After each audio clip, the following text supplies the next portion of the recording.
asalaamaaleykum waa mouvement AGER góor ak jigéen mag ak ndaw ku nekk ci biir Sénégal ak ci bitim réew ku ci nekk maa ngi lay fekk fi nga toog daal di la jox loxo di la nuyu ci teraanga di la nuyu ci jàmm di la nuyu ci ngéneel bi nga xam ne moom la ñu bëggal Sénégal ñun ñëpp. géej nañu waxtaan ci format bi nga xam ne moom lay def nii waaye dama gisoon ne rek c'est nécessaire ma waxaat encore une fois de plus avec beaucoup de plaisir ak algériens yi nga xam ne kenn naatablewul seen engagement ak seen bëgg Sénégal di wax ne dugg nañ ci élection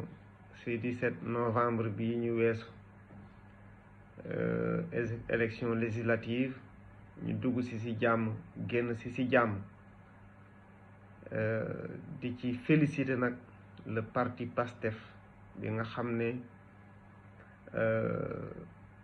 ñoom ñoo gagné élection yi sur le leer mu am aussi ñeneen ñi nga xam ne am nañ ci ay député mu nekk taux de participation de 46%. waaye comme Sénégal ni ñu koy faral di defee bu ñu wootee élection le dimanche bu ñu xëyee lundi ñu dem liggéey ça day wane la maturité politique du peuple sénégalais te loolu peuple bi war nañ leen ci remercier daal ci aussi di leen ci jaajëfal mais aussi la vitalité de la démocratie parce que démocratie bu amuloon Sénégal kon fu mu nekk ni coow li mu ngi ne xur donc nañ wax alhamdulillah ci élection yi ñu weesu nag le mouvement AGER def ci ànd ak coalition jàmm ak njëriñ coalition boobu jël 3e ci élection yi avec 7 députés naam ñëwuma pour tontu waaye dina baax léeg-léeg bu ñuy ànd ñu daal di leeral yenn yi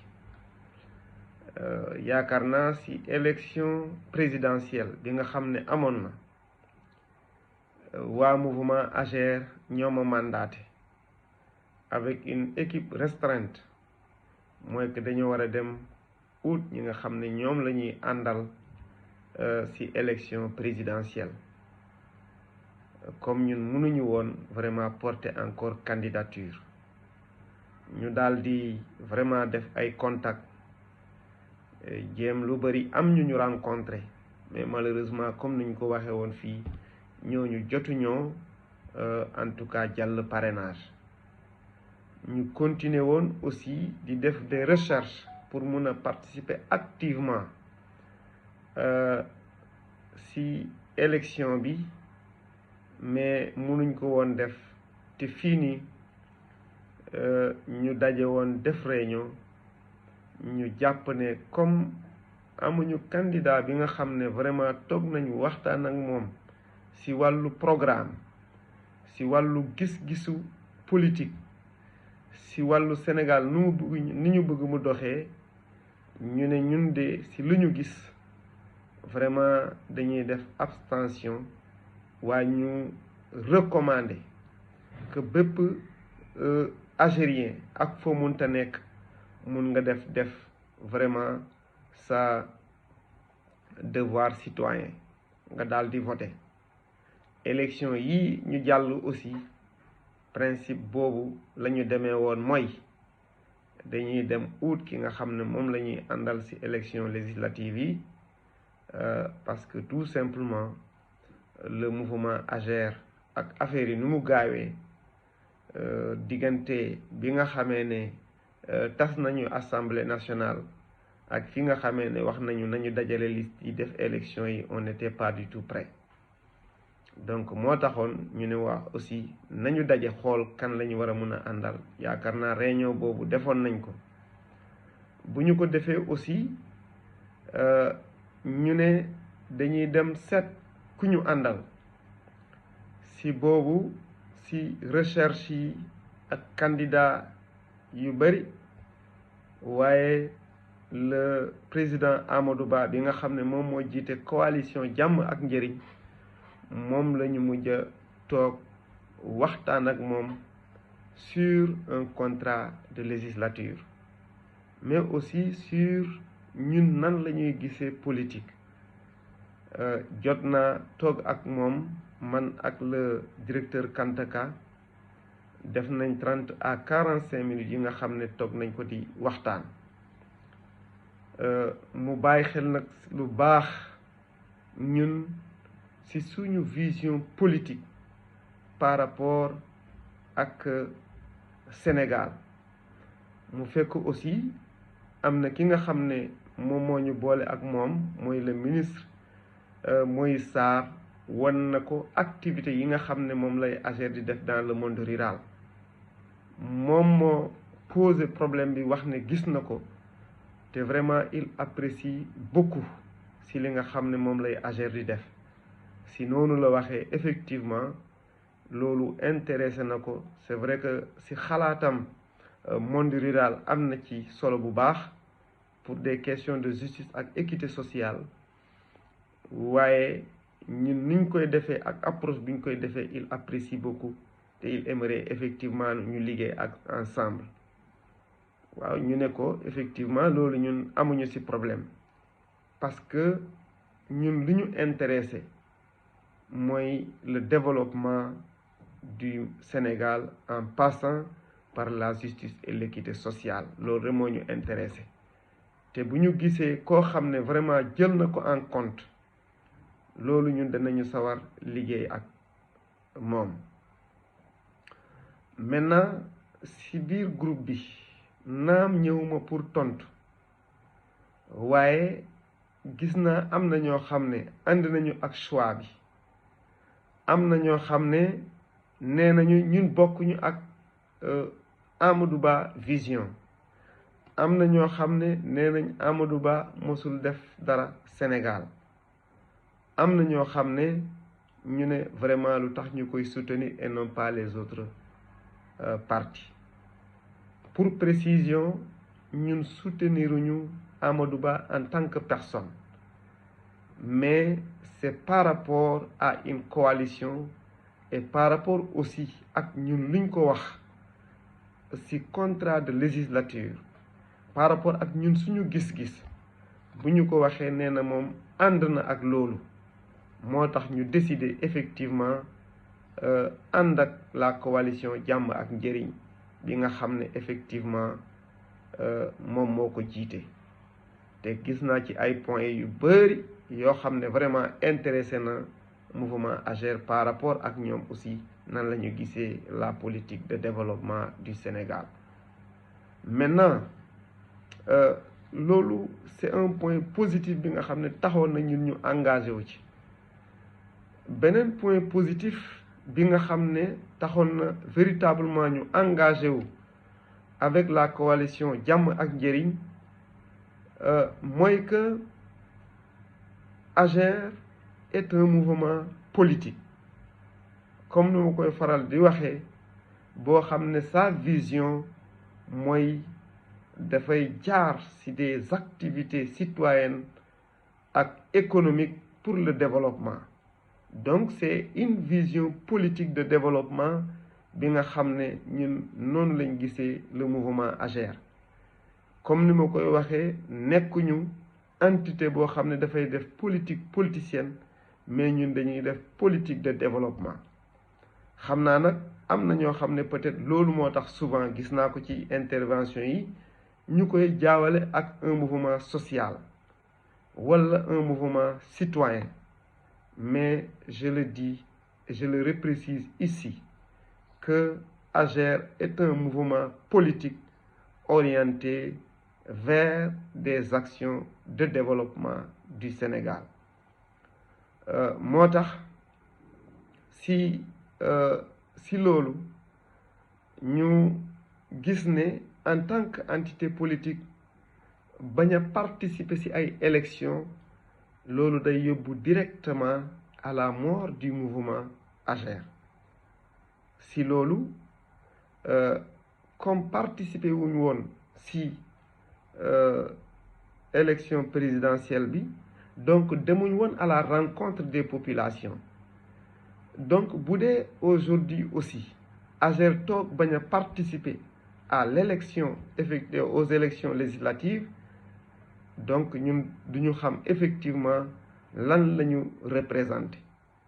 mais fort heureusement ces élections-là nous ont permis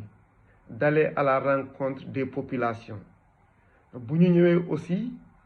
par rapport à ces populations on leur tient un discours li ñu leen di wax ñun mouvement AGER lii la ñu gëm ci développement lii nañu gisee développement te waxtaan nañu ak coalition jàmm ak njëriñ nee nañu loolu dinañ ko jël en charge par rapport effectivement dans leur engagement politique loolu moo tax ñu jàppale leen. donc je prends l'occasion de réitérer ici que ma conviction la plus profonde et la plus sincère mooy que le mouvement AGER dafa war a participer au développement économique et social de ce pays, à la vie de la nation, à la construction de cette nation. que ñu nekk mouvement bu ndaw que ñu nekk parti politique bu mag dañ bëgg a participer à la construction de cette nation. donc ce qui a été vraiment déterminant et important, on est parti à la rencontre des populations et les populations effectivement aussi déglu nañ ñu dégg nañ ñu aussi déglu nañ ñu waaye li ñu mën a comprendre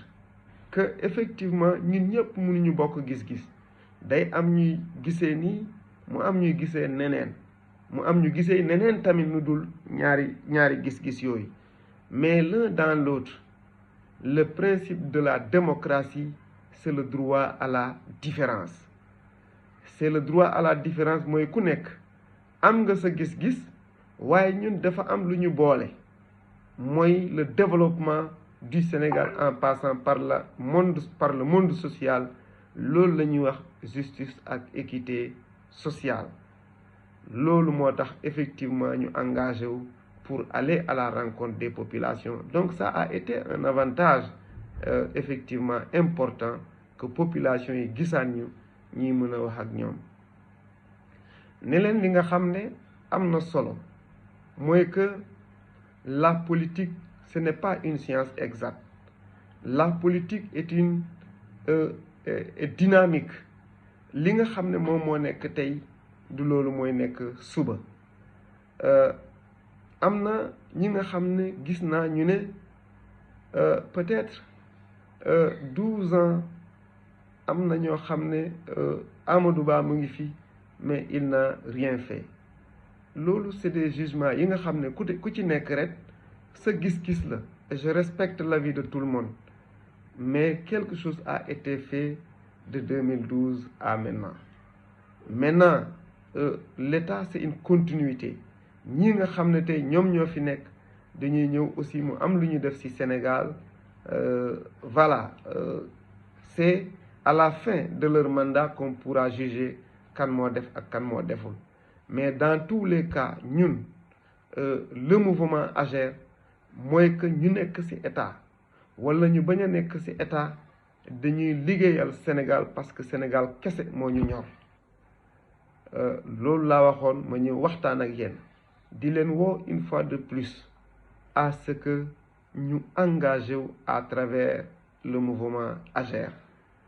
avec détermination, avec volonté, avec engagement et avec motivation.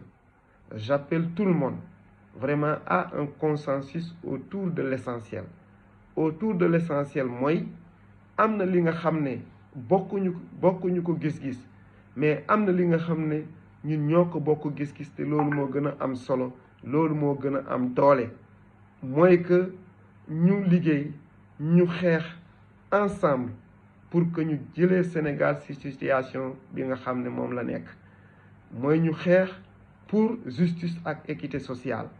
parce que aussi mënuñu ànd ak ñëpp comme ñun mandat bi lu mu ñu waxoon da ngeen di dem waxtaan bu dee dañoo dem waxtaan bu dee dañoo dem effectivement gisuñu ñeneen ñi mais am na koo xam ne tey moom ñoo jël 3e au niveau national. C'est aussi des voix à respecter. Si un parti ou bien une coalition a 330 voix, 330 000 voix, c'est quelque chose à respecter avec cette députée. Même ñi nga xam ne am nañ tey benn député dañ leen war a respecter parce que am na sénégalais yi nga xam ne dañoo ànd ak ñoom. am na ku wax aussi peut-être AGER mënoon na demal boppam c'est vrai loolu la ñëpp bëgg. Mais la politique, c'est de l'apprentissage. La politique, c'est un chemin à faire. La politique, ñun bu ñu bëggee AGER mën a participer effectivement à des élections, il faut que ñun ñu wane ko ci suñuy engagement, ñu wane ko ci suñuy activités yi ñuy def, ñu wane ko ci suñu détermination bu ñu am pour le développement du Sénégal. loolu rek mooy tax un jour ñu mën a wax AGER participer na à des élections. Donc en termes de perspective j'appelle tout le monde vraiment ñu gën a dëggu ñu gën a defaru ñu gën a taxaw Sénégal loolu rek moom laa bëggoon wax ak yéen. Merci beaucoup